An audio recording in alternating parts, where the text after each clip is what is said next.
Uma menina de 10 anos engravidou depois de ser sistematicamente estuprada pelo seu tio desde os 6 anos de idade. Ela não contou nada porque ela tinha sido ameaçada. A manifestante de direita, Sara Giromini, vulgo Sarah Winter, colocou dados dessa menina, tá, disponíveis para as pessoas, fez com que muitos manifestantes religiosos fossem lá. Ela disponibilizou onde seria feito o aborto dessa menina que tinha sido estuprada sistematicamente. Isso é ilegal, inclusive, e essas pessoas foram realmente protestar contra o aborto, independente de ter sido uma criança que vai sofrer, já sofre e vai sofrer ainda muito mais danos psicológicos. E a pergunta que eu gostaria de fazer para vocês é a seguinte: por que na nossa sociedade o estupro é menos problemático do que o aborto? Pessoal, sou o professor Daniel Cidade, eu sou professor de filosofia e gostaria de convidar vocês a se inscreverem no canal, dar aquele like maroto e fazer algum comentário se discorda ou concorda. Enfim, os comentários são bem-vindos. Então, para responder essa pergunta, eu vou usar um pouquinho de alguém que vocês já sabem que eu gosto muito, que é Michel Foucault.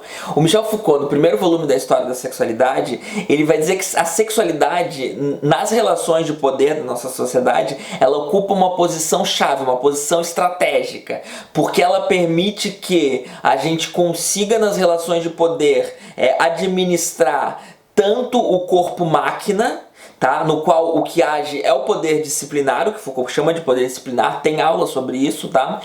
Quanto o corpo espécie, que é onde age a biopolítica, também já tem aula sobre isso, então o canal já está começando a ficar turbinado. Então vamos entender essa questão do corpo máquina e do corpo espécie e como isso se aplica ao caso. Em primeiro lugar, o corpo máquina. O corpo máquina, então, pro caso que a gente está discutindo, ele encontra-se na lógica do patriarcado, né? O patriarcado, ele adestra o corpo feminino, ele adestra inclusive a subjetividade feminina para a subserviência e a submissão sexual. A mulher que tem valor é a mulher submissa. O patriarcado, só para fazer ressalva, o patriarcado ele também adestra o corpo masculino, ele também é nefasto para com o corpo masculino, mas acontece de outra maneira, acontece em outra lógica que a gente não vai debater aqui porque não é o objetivo, senão não tem como fazer um vídeo de um tempo razoável para o YouTube. Então, dentro da lógica do patriarcado, a mulher precisa entender que o seu valor enquanto indivíduo depende do modo como ela usa a sua sexualidade. Então vão surgir termos pejorativos como vadia, puta, vagabunda,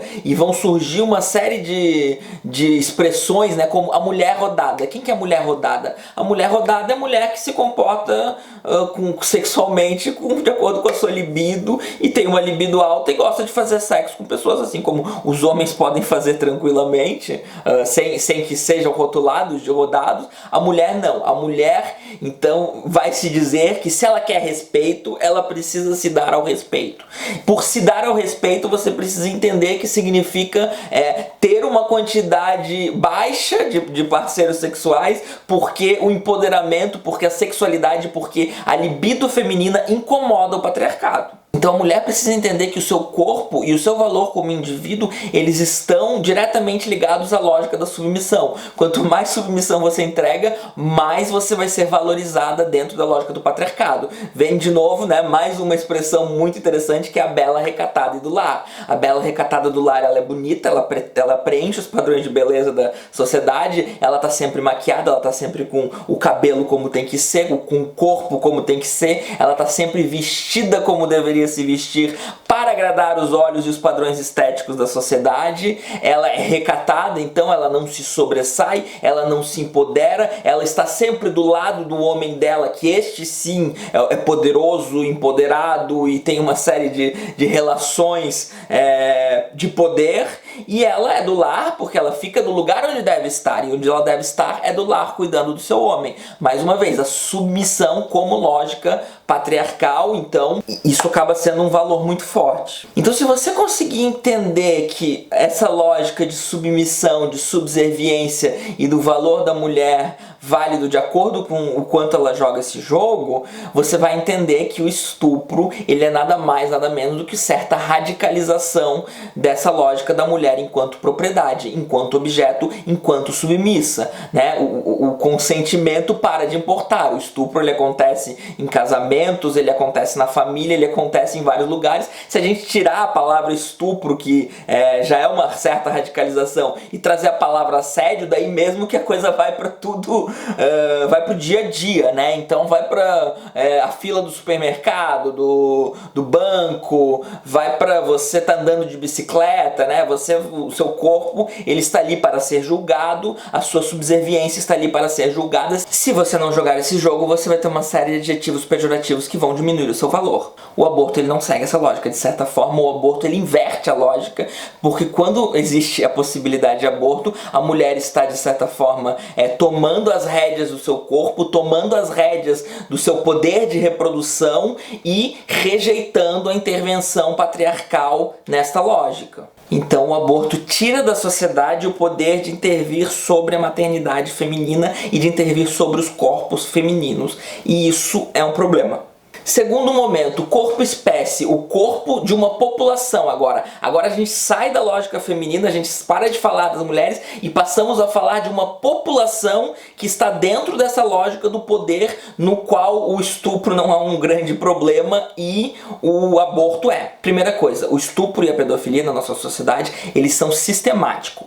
Os defensores do patriarcado vão fingir que se opõem a eles, vão ter uma oposição que de certa forma ela é hipócrita. Eu vou explicar por que ela é hipócrita, tá? Mas enfim, ninguém pode de fato, né? Eles não podem de fato naturalizar tanto, de maneira tão escrachada, então vão criar certos discursos sobre isso, porém todas as estruturas, todas as relações de poder que podem e já são efetivamente comprovadas que diminuiriam o estupro e a pedofilia são rejeitadas pelos defensores do patriarcado. Vamos falar um pouco sobre esse cidadão de bem que defende tanto o patriarcado. No Brasil a gente tem pelo menos 5,5 milhões de crianças sem o pai no registro. É o famoso aborto paterno. Em 2018 nós tivemos 66 mil vítimas de estupro. 53,8% delas foram de meninas menores de 13 anos. Quer dizer, além de estupro, foi pedofilia. É sistemático, é enorme. A mulher, ela é a maior parte, ela é a maior vítima de estupro, embora também exista estupro masculino, também exista pedofilia masculina e pedofilia sobre o homem, né, sobre a criança, e também não vou tratar disso, mas também considero relevante, tá? E o que é importante ressaltar aqui é que não foi... A gente tem certo imaginário coletivo de que o estupro acontece por um predador sexual, psicopata, que passa meses planejando e espreitando as crianças na escola, até que em algum momento, com um doce, ele atrai, e daí ele rapta uma criança, estupra ela, e pronto, nossa, né, um demônio na terra que causou estupro. Isso realmente acontece, realmente existem raptos, existem abusos demoníacos mesmo, no sentido mais laico do termo, tá? Mas sistematicamente e estruturalmente não é isso que acontece. A maior parte dos estupros não acontecem dessa forma. Eu baixei um estudo que diz que 73% dos perpetradores de estupro são pessoas conhecidas da vítima.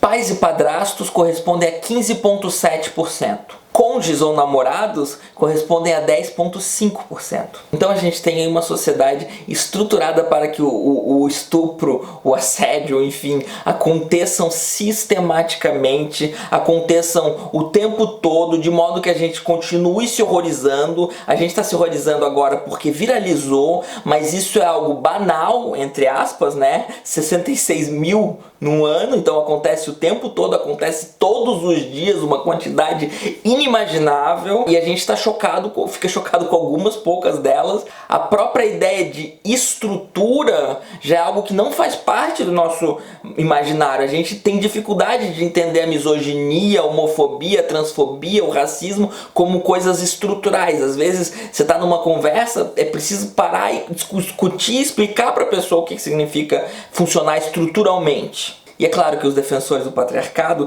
eles vão sempre declarar a soberania da família tradicional brasileira, como se fosse uma luta por liberdade. Então, o que vira um problema para essas pessoas? Bom, a educação sexual, né? A educação sexual. Vão acusar de kit gay, vão acusar a educação sexual de ensinar sexo para as crianças, né? Como se os educadores de um país tivessem realmente querendo ensinar as crianças a serem gays ou a fazerem sexo, né? Então existe algo nefasto por trás disso, que realmente, de fato, daí sim leva as crianças a fazerem sexo, que é justamente essa imaculada família tradicional brasileira. Também vão chamar de socialismo ou comunismo a ideia de uma renda básica universal, ignorando que muito dos estupros, que muito da violência infantil continua ocorrendo sistematicamente porque ele é perpetrado pela pessoa que domina economicamente a família. Então a família que está sofrendo essa violência tem que escolher ou aturar calada, né, com medo inclusive de ser violentada, com medo de não ser levado a sério pela polícia, com medo de não ter nenhuma prisão preventiva funcional, etc. Ou ir para a fome, né? A miséria, completo ostracismo alimentar que denunciar o provedor econômico da família resultaria. Mas uma renda universal básica ou qualquer medida assistencialista para essa família que sofre da violência, que sofre do estupro, é vista como socialismo, né? Como comunistas. Então todas as medidas que realmente combateriam isso são denunciadas como não desejáveis para nossa sociedade, por pessoas que vão dizer que lutam pela soberania do indivíduo, pela autonomia e pela liberdade, com uma definição bastante complicada, bastante dúbia de liberdade. Então eles vão dizer que o estupro, ele é quase como se fosse um caso isolado. O estupro aconteceu porque existe um demoníaco estuprador, e esse demoníaco estuprador, ele é a única coisa que precisa ser parada na nossa sociedade, né? Então o que a gente precisa é da punição individual dessas pessoas, como se não tivesse, como se isso sequer fosse possível, né? E as medidas que já são cientificamente comprovadas que reduzem o estupro vão ser completamente descartadas. O que você precisa de certo espetáculo, né? Onde a pessoa que mantém o discurso de manutenção dessa cultura do estupro intocado, tá? Então a manutenção da cultura do estupro ela vai se permanecer intocada, mas essa pessoa vai fazer um discurso moralista sobre todas as violências que deveriam ser perpetradas no estuprador e pronto, para por aí. Isso a gente já sabe que não resolve sistematicamente, não resolve estruturalmente, embora eu não tô aqui para defender estuprador, tá? Não, esse não é o meu objetivo. O meu objetivo é falar de uma estrutura e falar sobre como a gente pode diminuir essa estrutura. E é claro, trazer de novo o aborto aqui e mostrar que o aborto, de novo, então, do âmbito social, do âmbito macro agora, do âmbito da população, ele também é um empoderamento, certo? Ele também é uma sociedade que assume autonomia sobre si mesma, assume o poder de maternidade, assume o poder de escolha sobre o que está acontecendo. E eu vou trazer aqui, eu não vou nem discutir, o tema não é sobre aborto, né? O tema é sobre essa sociedade. Eu vou dizer aqui para vocês algo que já estamos cansados de saber, que é o fato de que as sociedades que legalizam o aborto, porque eu não estou defendendo o aborto, tá? Estou defendendo a legalização do aborto. As sociedades que legalizam o aborto, elas têm menos abortos. Então se você é contra o aborto, se você acha o aborto uma atrocidade, você deveria ser a favor da legalização, porque ele vai acontecer menos. Isso é quase garantido, tá? Porque se você empodera, se você dá educação e se você tira da miséria uma população, ela vai precisar abortar menos. E já existe comprovação de que isso é verdade. O aborto, ele é um efeito colateral de uma série de problemas bem maiores. Então a gente precisa parar e pensar quem é que está sendo o sustentáculo desses problemas maiores. Porque se você quer realmente que as pessoas não abortem